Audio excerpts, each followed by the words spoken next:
जय हिंद होमगार्ड साहब, बहुत बहुत स्वागत है इस नए वीडियो में। आपको होमगार्ड बना के ही छोड़ूंगा क्योंकि आप लोग जो तैयारी अपनी स्टार्ट कर दिए हो, काफ़ी दिनों से अपनी अगर तैयारी कर रहे हो तो अगर 30-30 क्वेश्चंस की सीरीज देखते जा रहे हो तो मान के चलिए 60 से 70 क्वेश्चन नए करते जा रहे हो। प्रैक्टिस बहुत बड़ी चीज़ है सिलेक्शन के लिए। अगर आप पढ़ के उसको प्रैक्टिस नहीं करोगे तो भूल जाओगे।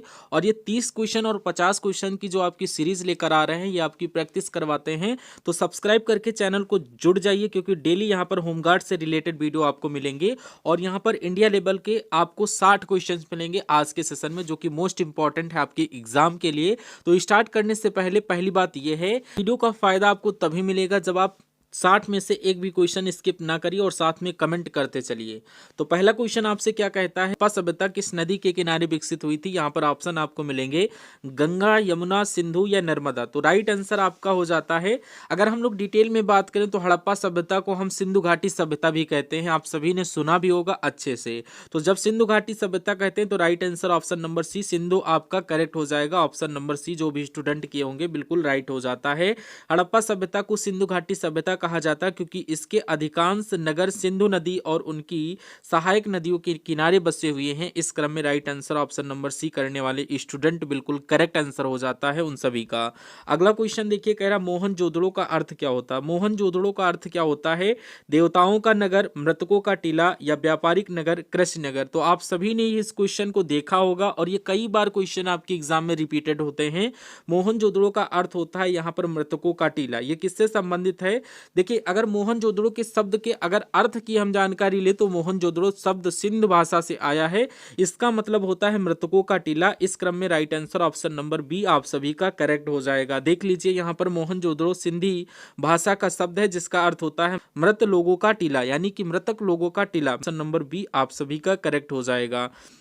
अगला क्वेश्चन देखिए, कह रहा वेदों की संख्या कितनी? ये क्वेश्चन सभी स्टूडेंट को आना चाहिए, इंपॉर्टेंट है, कई एग्जाम में और कई बार ये रिपीट हुआ है, कई बार शिफ्टों में। तो ये आपको याद कर लेना, 2, 3, 4 या 5। तो यहाँ पर आपको याद कर लेना है ऑप्शन नंबर सी।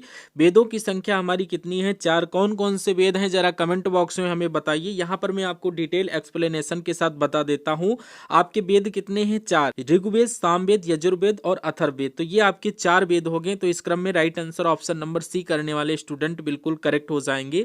और 60 क्वेश्चन में से अपना स्कोर कार्ड हमें जरूर लास्ट में बताइएगा कि कितने क्वेश्चंस आपके यहाँ पर सही हुए हैं और आप लोग कहाँ से इस सेशन को वॉच कर रहे हो। तो सबसे प्राचीन वेद की बात करें, मैंने वेद तो आपको बता दिए कितने हैं, 4 हैं। 4 वेद में से सबसे प्राचीन वेद अगर पूछ लिया जाए कौन सा है, सामवेद, यजुर्वेद या अथर्ववेद, ऋग्वेद। तो इसमें से आपका जो सबसे प्राचीन वेद है ये यहाँ पर आपका ऋग्वेद माना जाता है क्योंकि इसमें देवताओं की स्तुति यानी कि पूजा के मंत्र यहाँ पर लिखे गए हैं। तो इस क्रम में right answer option number D करने वाले स्टूडेंट बिल्कुल करेक्ट आंसर के साथ हैं।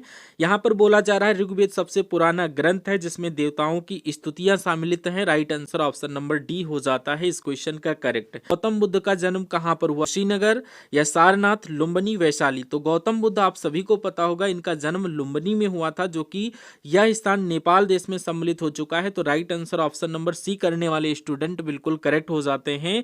यहाँ पर आप लोग डिटेल में भी समझ सकते हैं कि गौतम बुद्ध का जन्म लुम्बिनी वर्तमान में जो नेपाल में मतलब स्थित है। तो correct answer option number C करने वाले स्टूडेंट बिल्कुल राइट हो जाते हैं। नेक्स्ट क्वेश्चन आपकी स्क्रीन पर देखिए और राइट आंसर बताने की कोशिश करिए। कह रहा है बुद्ध को ज्ञान की प्राप्ति कहाँ हुई थी? बुद्ध जो है, ये हिस्ट्री के क्वेश्चन चल रहे हैं, 30 क्वेश्चन हिस्ट्री के और 30 क्वेश्चन हम लोग किसके, भूगोल के करवाएंगे। तो आप सभी लोग लास्ट तक जरूर सेशन को वॉच कर लीजिएगा, इंपॉर्टेंट क्वेश्चन है। अब डेली आपको 30 क्वेश्चन हिस्ट्री, 30 क्वेश्चन डेली आपको इतिहास के, 30 क्वेश्चन भूगोल के, 30 क्वेश्चन नदियों से रिलेटेड और 30 क्वेश्चन नृत्यों से यहाँ पर करवाएंगे। तो आपका जितना टोटल है ये सब कुछ आपका कवर हो जाएगा और साथ में करंट अफेयर पिछले 12 महीने की करवा देंगे। डोंट वरी, बस सेशन को आप लोग लाइक करिए, लाइक करके अपने अटेंडेंस दीजिए। चैनल को अगर सब्सक्राइब नहीं किए हैं तो सब्सक्राइब करके वीडियो कैसी लग रही है ये कमेंट बॉक्स में बताना और रेगुलर क्लासेस देखते रहना ताकि आपके एग्जाम में कोई परेशानी ना हो। अगर आप अभी स्टार्टिंग किए हैं, जीरो से लेकर हम आपको चलेंगे हीरो की तरफ, ठीक है। तो बीच में कोई बकवास नहीं, यहाँ पर इतनी बात मैंने बोल दिया, नो डाउट। तो यहाँ पर बुद्ध को ज्ञान की प्राप्ति कहाँ पर मिली थी? सारनाथ, कुशीनगर, बोधगया या फिर वैशाली। तो ये आपको पता होगा कि बुद्ध को ज्ञान कहाँ मिला था, ये बोधगया में मिला था। कहाँ पर मिला था? बोधगया, जो कि ऑप्शन नंबर सी में स्थित है। ऑप्शन नंबर सी को लॉक करने वाले राइट आंसर हो जाते हैं सभी स्टूडेंट का। ऑप्शन नंबर सी, जो भी स्टूडेंट किए उन सभी का राइट आंसर हो जाएगा। वही पीपल के पेड़ के नीचे उन्होंने तपस्या की थी, तभी इनको यहाँ पर ज्ञान की प्राप्ति हुई थी। तो यहाँ पर डिटेल में दिया गया, बोधगया में पीपल वृक्ष के नीचे बुद्ध को ज्ञान की प्राप्ति हुई थी। तो पीपल वृक्ष भी याद कर लेना, और बोधगया स्थान तो बहुत ज्यादा इंपॉर्टेंट है। अगला क्वेश्चन आप सभी से कहा जा रहा है, महावीर स्वामी जैन धर्म के कौन से तीर्थकर थे? 22वें, 23वें या 24वें, 25वें? तो ये आप सभी को पता होगा कि महावीर स्वामी जो थे ये जैन धर्म के 24वें और अंतिम तीर्थकर रहे हैं। तो इस क्रम में right answer option number C करने वाले स्टूडेंट बिल्कुल करेक्ट हो जाते हैं। महावीर स्वामी जैन धर्म के अंतिम 24वें तीर्थकर माने जाते हैं। इस क्रम में right answer option number C आप सभी का करेक्ट आंसर हो जाएगा। अगला क्वेश्चन कह रहा है कि मौर्य वंश की स्थापना किसने की थी? मौर्य वंश की स्थापना किसने की थी? ये क्वेश्चन नंबर 8 कह रहा है, अशोक ने, बिंदुसार, चंद्रगुप्त मौर्य या चाणक्य? तो आप सभी को पता होगा मौर्य वंश की स्थापना चंद्रगुप्त मौर्य के द्वारा की गई थी। Chandragupta Maurya option number C में दिया गया है। तो इसलिए इस क्वेश्चन का करेक्ट आंसर आपका चंद्रगुप्त मौर्य हो जाता है, जो कि चाणक्य का सहयोग किए थे। Sorry, Chandragupta Maurya, 1 minute.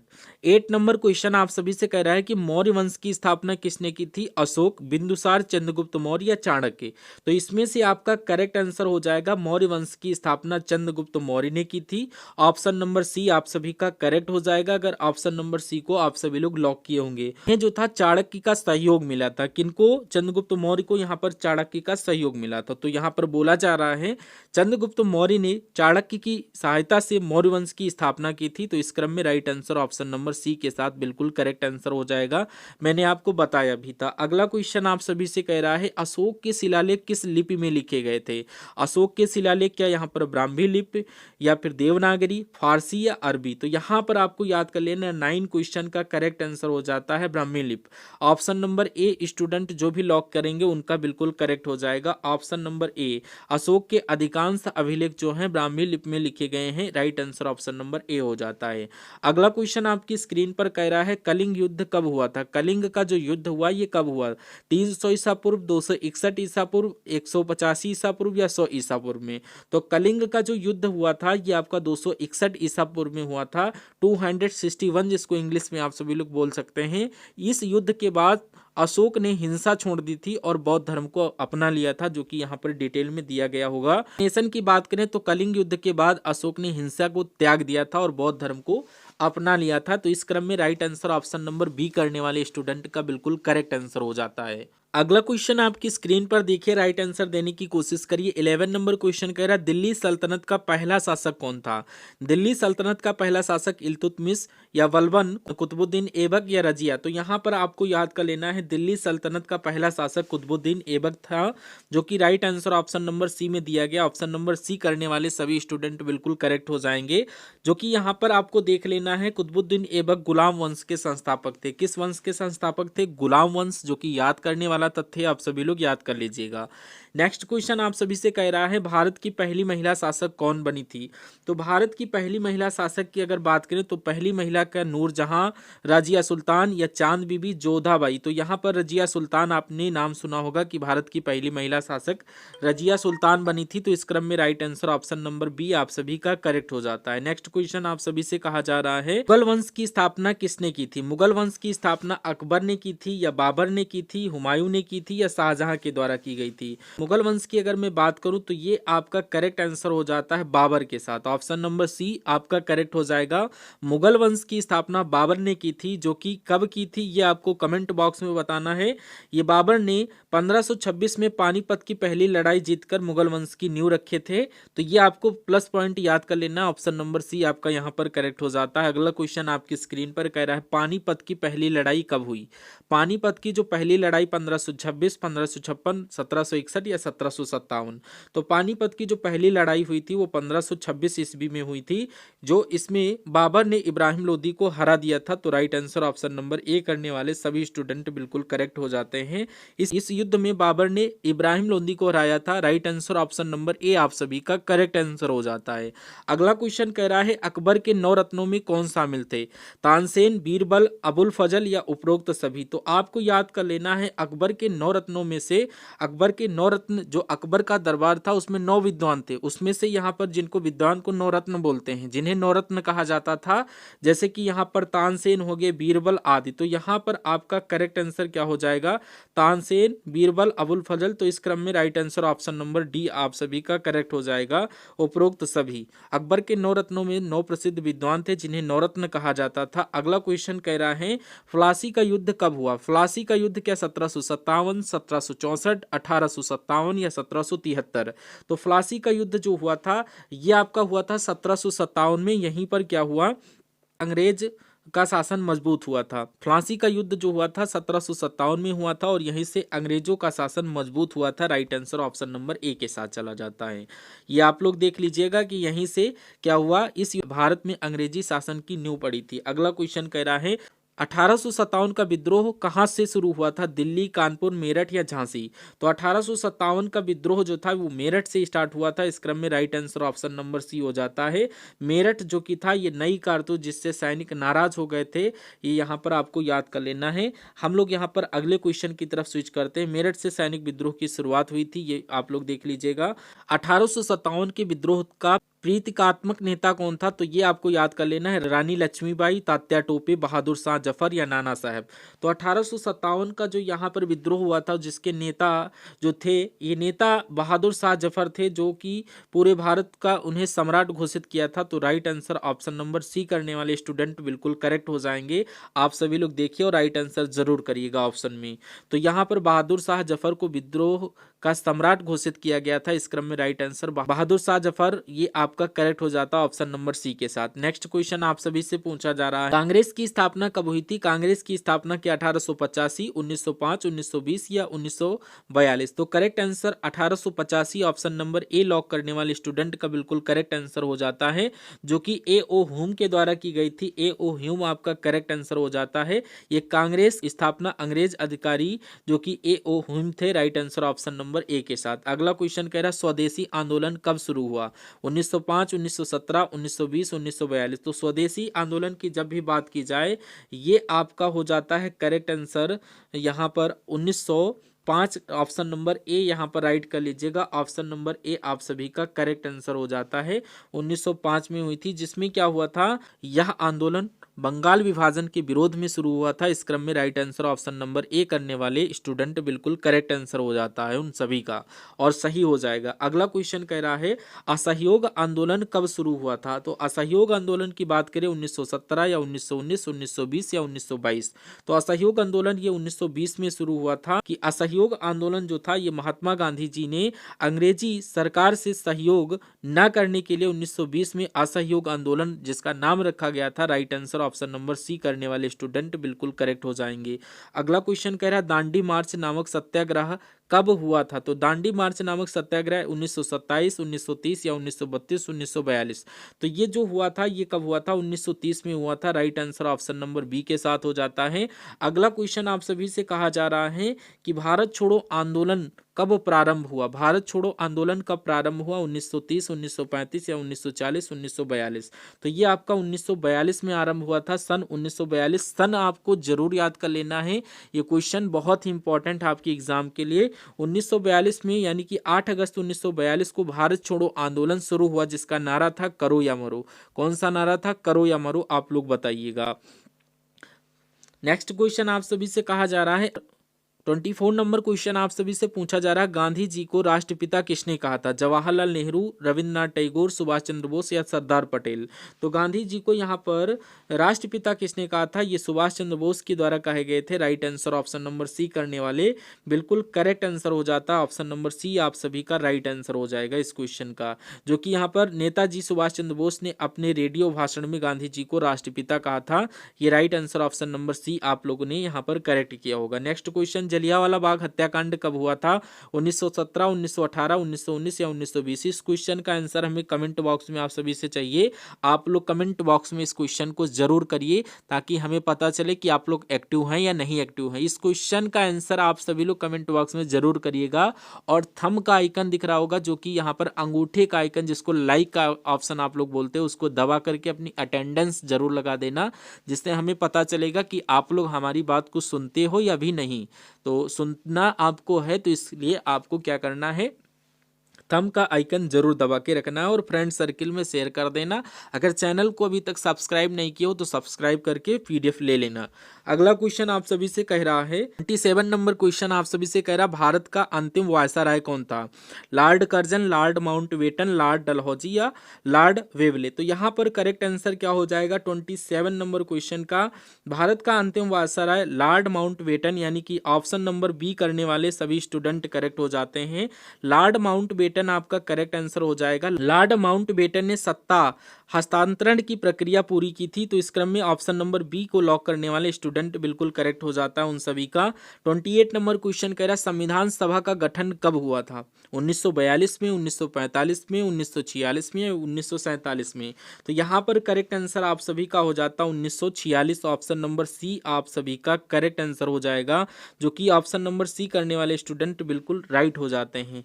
अगला क्वेश्चन देखिए, यहाँ पर भारतीय संविधान बनाने के लिए 1946 में संविधान सभा बनाई गई थी। नेक्स्ट क्वेश्चन आप सभी से कह रहा है कि भारतीय संविधान कब लागू किया गया? तो भारतीय संविधान ये कब लागू किया गया? 15 अगस्त 1947, 26 जनवरी 1949, 26 जनवरी 1950, 2 अक्टूबर 1950? तो ये सभी को क्वेश्चन पता होना चाहिए। ये 26 जनवरी 1950 को भारतीय संविधान को लागू किया गया था।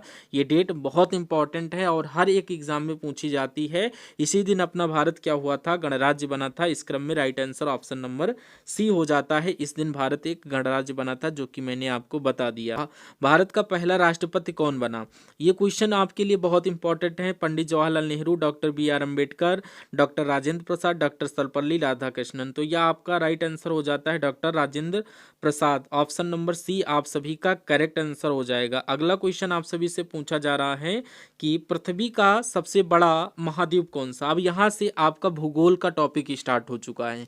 अब यहाँ तक 30 क्वेश्चन आपने क्या हिस्ट्री के देख लिए, जिसमें से कितने क्वेश्चन करेक्ट हुए आप लोग हमें कमेंट बॉक्स में बता देना। हिस्ट्री के आपके 30 क्वेश्चन करवाए हैं मैंने, 30 में से कितने क्वेश्चन आप लोग सही किए हैं ये हमें जरूर बताना। और भूगोल के अब 30 क्वेश्चन आपके स्टार्ट हुए हैं, आप लोग उसमें से देखिए और हमें राइट आंसर बताने की कोशिश करिएगा। कह रहा पृथ्वी का सबसे बड़ा महाद्वीप कौन सा है? अफ्रीका, यूरोप, एशिया या उत्तरी अमेरिका? फटाफट इसका आंसर हमें कमेंट बॉक्स में दीजिए कि यहाँ पर आपका राइट आंसर क्या हो जाएगा।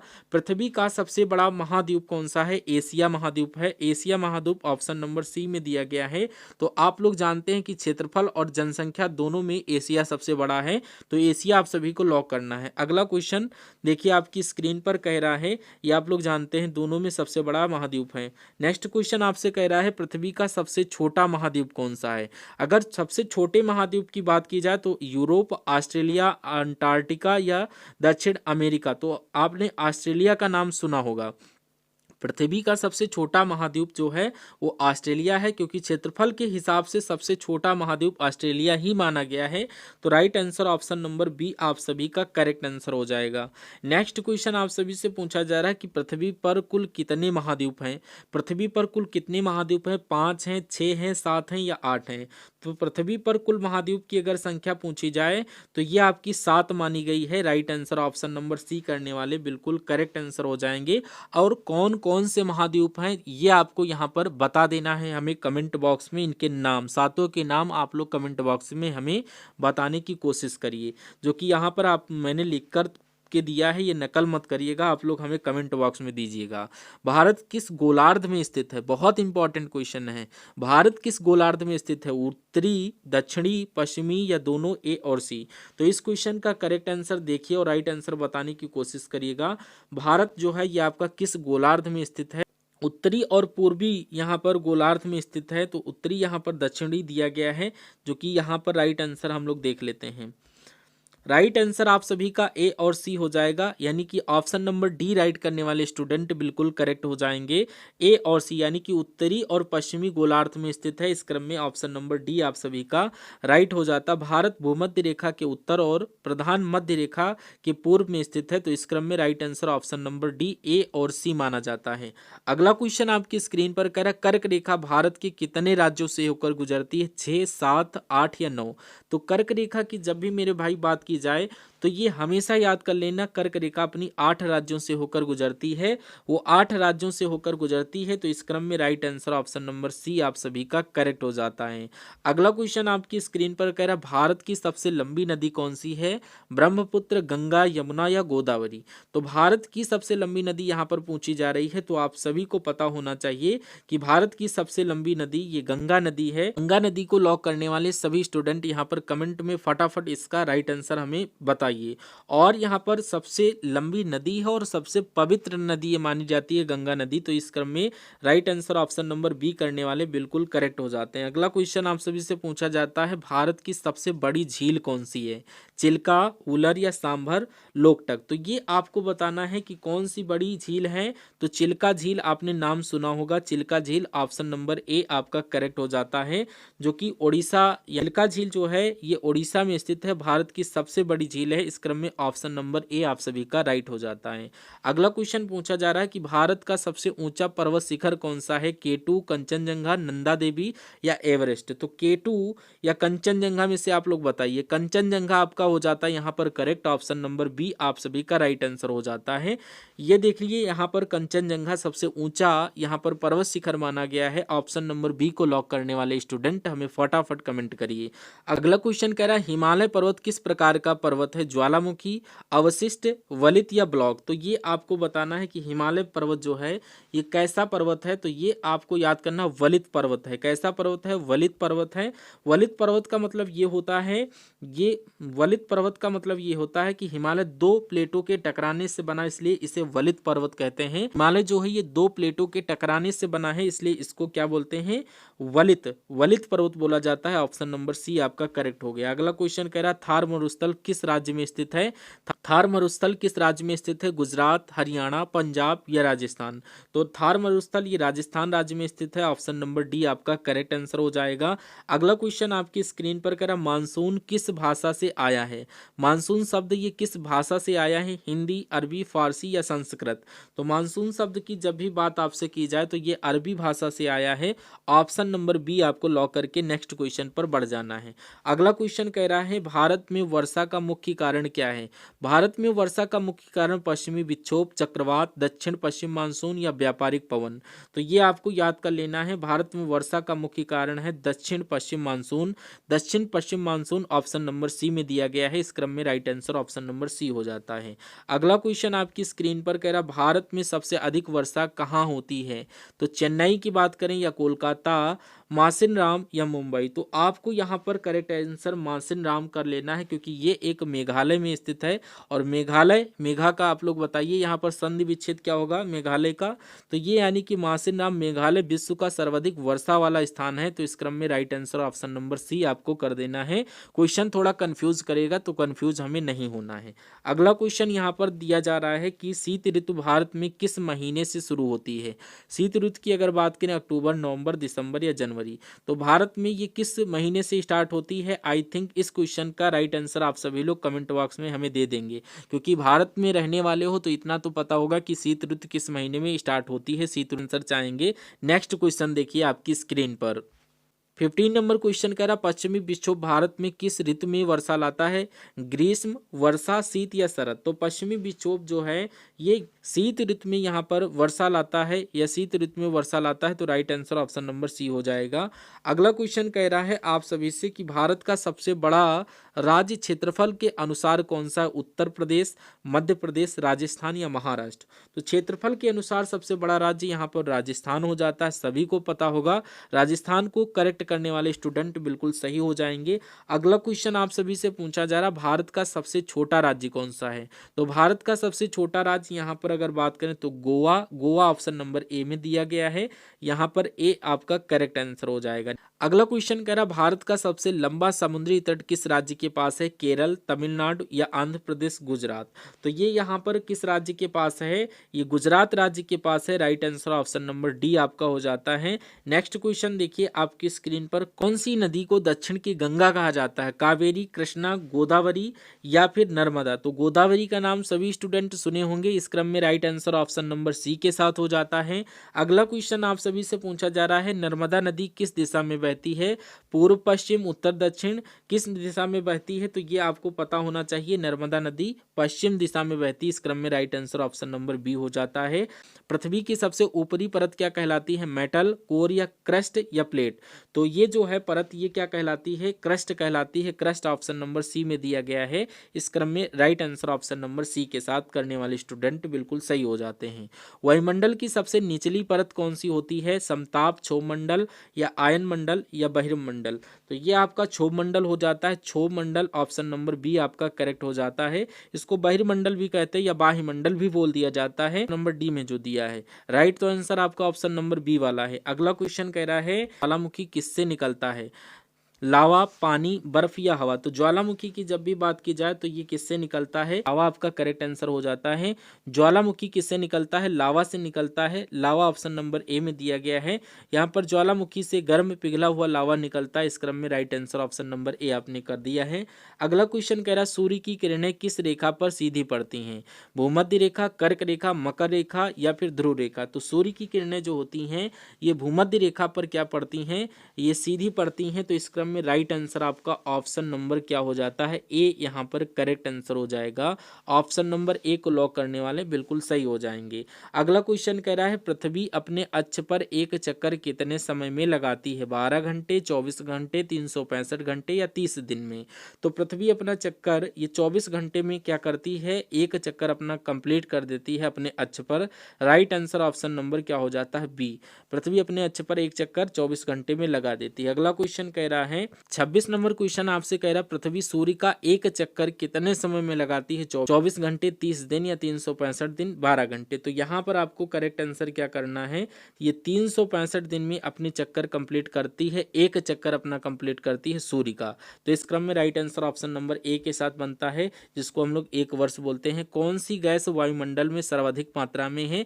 ऑक्सीजन, कार्बन डाइऑक्साइड, नाइट्रोजन या हाइड्रोजन? तो इसमें से आपका करेक्ट आंसर ऑप्शन नंबर किसके साथ जाना चाहिए? नाइट्रोजन के साथ। नाइट्रोजन ऑप्शन नंबर सी में दिया गया है। नेक्स्ट क्वेश्चन देखिए आपकी स्क्रीन पर, भारत का मानक समय किस शहर से लिया गया है? दिल्ली, मुंबई, चेन्नई या प्रयागराज? तो मानक शहर की अगर बात करूं तो ये आपका कहां से लिया गया है? मिर्जापुर के प्रयागराज से। तो ये आपका प्रयागराज के पास, ये correct answer option number D के साथ हो जाएगा। अगर कोई डाउट हो तो आप लोग कमेंट बॉक्स में पूछ लीजिएगा। अगला क्वेश्चन कह रहा है, कर्क रेखा किस प्रकार की रेखा है? काल्पनिक या वास्तविक, नदी या पर्वत? तो यहाँ पर आपको याद कर लेना है, ये नदी पर्वत क्या आ गया है इसमें। तो ये कर्क रेखा जो है ये किस प्रकार की रेखा है? ये आपकी यहाँ पर काल्पनिक रेखा है। तो काल्पनिक आपका correct answer option number A हो जाता है। ए और बी में से छांटना था, ये तो ऑलरेडी गलत ही इसमें टाइप हो गए हैं, डोंट वरी इसके लिए। और आज के सेशन का अंतिम क्वेश्चन आपकी स्क्रीन पर देखिए और राइट आंसर बताने की कोशिश करिएगा। और ये क्वेश्चन बेसिकली आपके लिए ही है। क्वेश्चन कह रहा, अंटार्कटिका महाद्वीप किससे ढका रहता है? जंगल, रेत, बर्फ या पानी? तो इस क्वेश्चन का राइट आंसर हम आप सभी से लेना चाहेंगे कि इस क्वेश्चन का राइट आंसर आप सभी लोग बताइए कमेंट बॉक्स में, ताकि हम जाने तो कितने स्टूडेंट यहाँ पर लास्ट तक सेशन को वॉच कर रहे हैं या बीच में ही छोड़कर चले जाते हैं, तो इतनी जानकारी हमें प्राप्त हो। तो ये कैसी लगी क्लास एक बार मुझे इंगित करिएगा, हमें यहाँ पर सूचना दीजिएगा। अब कल से आपको हिस्ट्री के 30 क्वेश्चन, भूगोल के 30 क्वेश्चन, 30 क्वेश्चन नदियों से रिलेटेड और नृत्य से रिलेटेड, यानी कि संपूर्ण जीके आपकी करवा देंगे। और करंट अफेयर के क्वेश्चन यानी पिछले 12 महीने की करंट अफेयर करवाएंगे आप सभी को। तो डिटेल्ड क्लासेस आपकी आने वाली हैं। थोड़ा मेरा भी पेपर चल रहा था, इसके वजह से क्लासेस में थोड़ा यहाँ पर पेंडिंगनेस आया है। डोंट वरी, कोई दिक्कत नहीं। आप परसों से डेली बेस पर आपकी 2 से 3 क्लासेस में प्रोवाइड करवाऊंगा। उन सभी क्लासेस को रेगुलर बेस पर देखिए जब तक कि आपका एग्ज़ाम नहीं हो जाता है।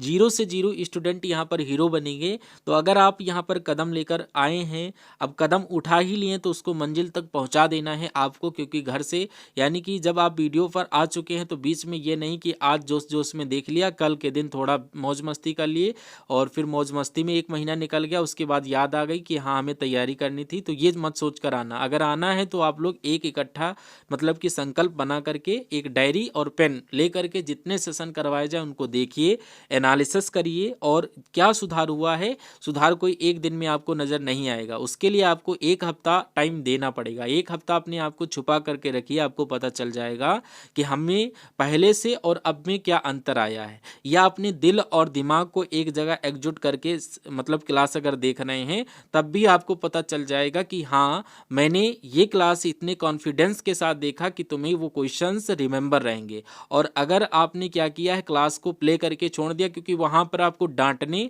और समझाने वाला कोई नहीं है, क्योंकि ये जो क्लास है स्क्रीन पर चल रही, इसमें ना तो हम बाहर आकर के आपको उसको समझा सकते हैं, ना ही देख सकते हैं कि आप लोग क्लास चला करके क्या कर रहे हैं। तो इसमें आपको अपना सब कॉन्शियस माइंड लगाना है कि कम पैसे में आपको अपनी तैयारी बेहतर करना है और अपने टाइम को बचाना है। मेन चीज़ है टाइम। टाइम देखिए बहुत ज़्यादा इंपॉर्टेंट रखता है। टाइम की इंपॉर्टेंस आप लोग समझिएगा। तो हम सभी लोग मिलेंगे आने वाले सेशन में। तो ये कैसी लगी क्लास एक बार हमें कमेंट बॉक्स में ज़रूर बताइएगा और आगामी सेशन के लिए वेट रखिएगा। आपको डेली बेस पर अब क्लासेस मिलेंगी। तब तक के लिए जय Hind. Thank you for watching this session.